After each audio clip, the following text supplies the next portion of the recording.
मंडळी नमस्कार. मी भागवत भुते तुमचं या यूट्यूब चॅनलमध्ये स्वागत करतोय. जर तुम्ही आपल्या चॅनलवर नवीन असाल तर चॅनलला सबस्क्राईब करा आणि साईडला असलेलं बेल आयकॉन प्रेस करा. शेतकरी बंधूंनो, आज आपण या व्हिडिओच्या माध्यमातून जो काय आपल्याला आता बाजारामध्ये उपलब्ध होत असलेला सल्फर कोटेड युरिया म्हणजेच युरिया गोल्ड, तर याबद्दल आपण आज माहिती जाणून घेणार आहोत. सोबतच याचे फायदे आणि किंमत जाणून घेणार आहोत. आणि जे काय आपल्या गव्हर्नमेंटने अगोदर आपला जो नॉर्मल युरिया होता, नीम कोटेड युरिया होता, हा बंद का केला या पाठीमागचे कारण सुद्धा जाणून घेणार आहोत. त्यामुळे हा व्हिडिओ शेवटपर्यंत नक्की बघा. आता बघा, सगळ्यात पहिले आपण जाणून घेऊ आपला जो नॉर्मल युरिया होता तो गव्हर्नमेंटने का बंद केला. तर बघा शेतकरी बंधूंनो, जो काय आपला नॉर्मल युरिया होता त्याचा आपण वापर शेतामध्ये करत होतो, पण याचाच इतर लोक दुरुपयोग करत होते. हे जेव्हा गव्हर्नमेंटच्या लक्षात आलं तेव्हा तो गव्हर्नमेंटने बंद करण्याचा निर्णय घेतला आणि बंद केला. मग आता याचा जो दुरुपयोग होत होता तर ते इतर लोक याचा दुधामध्ये फॅट वाढवण्यासाठी उपयोग करत होते. त्यामुळे गव्हर्नमेंटने हा नॉर्मल युरिया बंद करून आपल्याला नीम कोटेड युरिया उपलब्ध करून दिला होता. आणि हा जो काय नीम कोटेड युरिया होता याला 1% कमी नीमची कोटिंग होती त्या युरियाला. पण हा नीम कोटेड युरिया सुद्धा गव्हर्नमेंट बंद करत आहे. कारण की आता याचे जे आपल्याला फायदे होते ते कमी प्रमाणात मिळत आहे आपल्या जमिनीमध्ये, आणि सोबतच याचा जे नुकसान आहे ते जास्त होतं आहे. कारण की आपण हा जर नीम कोटेड युरिया पिकाला जर दिला तर यापासून फक्त आपल्या पिकाला 30%च फायदा होतो आणि बाकीचा वातावरणात उडून जातो किंवा मग ग्राउंडमध्ये लीच आउट होऊन जातो पाण्यासोबत. तर हे लक्षात घेता गव्हर्नमेंटने हा सुद्धा बंद करण्याचा निर्णय घेतला आहे. आणि काही काही जमिनीमध्ये सुद्धा हा रिझल्ट देत नव्हता. तर तुम्हाला लक्षात असेल की जेव्हा आपण युरिया पिकाला देत होतो, पिकाला दिल्याच्या नंतर मध्ये सकाळी जर तो पिकाला दिला तर संध्याकाळी जर आपण तिकडं जर गेलो तर तो आपल्याला दिसत नव्हता. म्हणजे तो इतका संप्लविनशील होता, लवकरात लवकर तो वातावरणामध्ये उडून जायचा आणि जमिनीमध्ये जायचा किंवा लीच आउट होऊन जायचा. तर हा सुद्धा नीम कोटेड युरिया गव्हर्नमेंट बंद करत आहे. त्यामुळे आता आपल्याला गव्हर्नमेंट हा नीम कोटेड युरिया बंद करून सल्फर कोटेड युरिया उपलब्ध करून देत आहे. चला तर आता बघू सल्फर कोटेड युरिया. शेतकरी बंधूंनो, तुम्हाला माहीतच असेल की जो पहिला आपल्याला नॉर्मल आणि नीम कोटेड युरिया मिळत होता त्यामध्ये आपल्याला नत्राचं जे प्रमाण होतं म्हणजेच नायट्रोजनचं प्रमाण तर ते 46% इतकं मिळत होतं. पण आता जो काय आपल्याला हा सल्फर कोटेड युरिया मिळणार आहे तर या सल्फर कोटेड युरियामध्ये आपल्याला नायट्रोजनचं प्रमाण 37% मिळणार आहे आणि सल्फरचं प्रमाण 17% मिळणार आहे. आणि हा जो काय सल्फर कोटेड युरिया आहे याचे काय आपण फर्स्ट युजर नाही आहे. या अगोदर चायनामध्ये सुद्धा याचा वापर होत होता, सोबतच अमेरिका असेल आणि किंवा युरोपियन कंट्री असेल यामध्ये सुद्धा याचा वापर होत होता. आणि हा जो काय सल्फर कोटेड युरिया आहे याच्या वापरामुळे ह्या देशांना उत्पादन सुद्धा चांगलं होत होतं.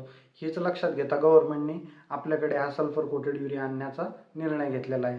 तर आता आपण बघू सल्फर कोटेड युरियाचे फायदे. शेतकरी बंधूंनो, जो आपला सल्फर कोटेड युरिया आहे त्याचा आपल्याला सगळ्यात मोठा जो आणि पहिला फायदा होणार आहे तो म्हणजे आपल्याला हा युरिया जो आहे तो फक्त आपल्याला पिकाला एकदाच देण्याची गरज पडणार आहे. कारण हा जो सल्फर कोटेड युरिया आहे हा स्लोली रिलीज होणार आहे. त्यामुळे आपल्याला पिकाला एकदाच देण्याची गरज पडणार आहे.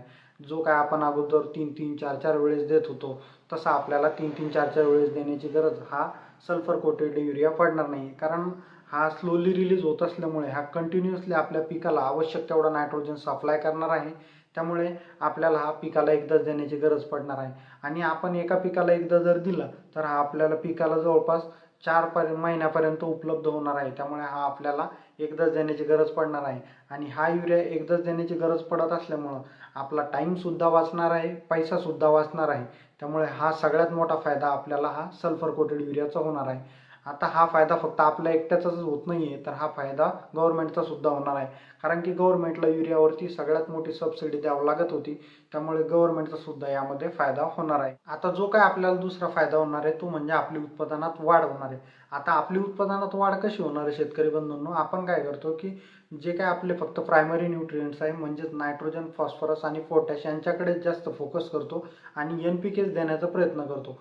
पण आता महाराष्ट्राच्या जमिनीमध्ये काय होते किंवा भारताच्या जमिनीमध्ये काय होते की NPK नंतर जी सगळ्यात मोठी जी समस्या दिसून येते ती आता सल्फरची डिफिशियन्सी दिसून येते. आणि आता हे जो काय आपल्याला जो काय सल्फर कोटेड युरिया मिळणार आहे या सल्फर कोटेड युरियामध्ये आपल्याला जवळपास सल्फरचं जे प्रमाण आहे तर ते 17% एवढं मिळणार आहे. त्यामुळे आपल्या जमिनीची ही जी काय आपल्या जमिनीमध्ये सल्फरची डिफिशियन्सी जी दिसून येते ज्यामुळे आपल्या उत्पादनात घट येते तर ती आता उत्पादनात घटसुद्धा येणार नाही आहे आणि जी काही डिफिशियन्सी दिसत होती ती सुद्धा भरून निघणार आहे.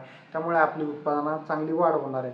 आणि हा जो काय सल्फर कोटेड युरिया आहे याचा सगळ्यात जास्त जो तो फायदा होणार आहे तो आपल्याला तेलबियांमध्ये होणार आहे. तसं मग बघितलं कधी तर मोहरी असेल, आपलं सोयाबीन असेल, त्यानंतर मध्ये आपलं सूर्यफूल असेल, या पिकांना सर्वात मोठा याचा फायदा होणार आहे. आता तिसरा जो काय फायदा होणार आहे तो म्हणजे खूप चांगला आपला फायदा होणार आहे. आता बघा, जर आपण पिकाला जर का कधी युरिया जर दिला आणि त्यानंतर मग जर पाऊस कधी आला तर आपला युरिया वाहून जात होता, पण हा जो काय सल्फर कोटेड युरिया आहे हा पाऊस आल्यानंतर सुद्धा वाहून जात नाही, पाहिजे तेवढ्या प्रमाणात जात नाही, हा जमिनीला तसाच चिटकून राहतो. हा सुद्धा एक आपला सल्फर कोटेड युरियाचा फायदा होणार आहे. आणि चौथा जो काय फायदा होणार आहे तो म्हणजे बघा, आपलं जे काय वातावरण दूषित होत होतं नॉर्मल युरियानं, नीम कोटेड युरियानं, ते सुद्धा दूषित होणार नाही आहे. तर हा एक सुद्धा आपला फायदा आहे. आणि नॉर्मल युरिया आणि नीम कोटेड युरिया यांच्या कंपॅरिझनमध्ये जर विचार कधी केला तर हा जो सल्फर कोटेड युरिया आहे याचे जे दाणे ते थोडे ठोसर मिळणार आहे. तर आपल्याला जो काय आपण ब्रॉडकास्टिंग करतो किंवा फेकतो हाताने, तर त्यासाठी एक समान दाणे आपल्याला फेकता येईल. हा सुद्धा एक आपला फायदा होणार आहे. सोबतच याची जी किंमत आहे शेतकरी मित्रांनो, ही किंमत बॅगवरती 266.5 इतके लिहून येते. तर हे आपल्याला जवळपास 270 ते 72 रुपयापर्यंत मार्केटमध्ये उपलब्ध होऊन जाईल. तर आय होप हा व्हिडिओ तुम्हाला आवडला असेल. व्हिडिओ आवडल्यास लाईक करा आणि माहिती कशी वाटली नक्की कमेंट करून सांगा.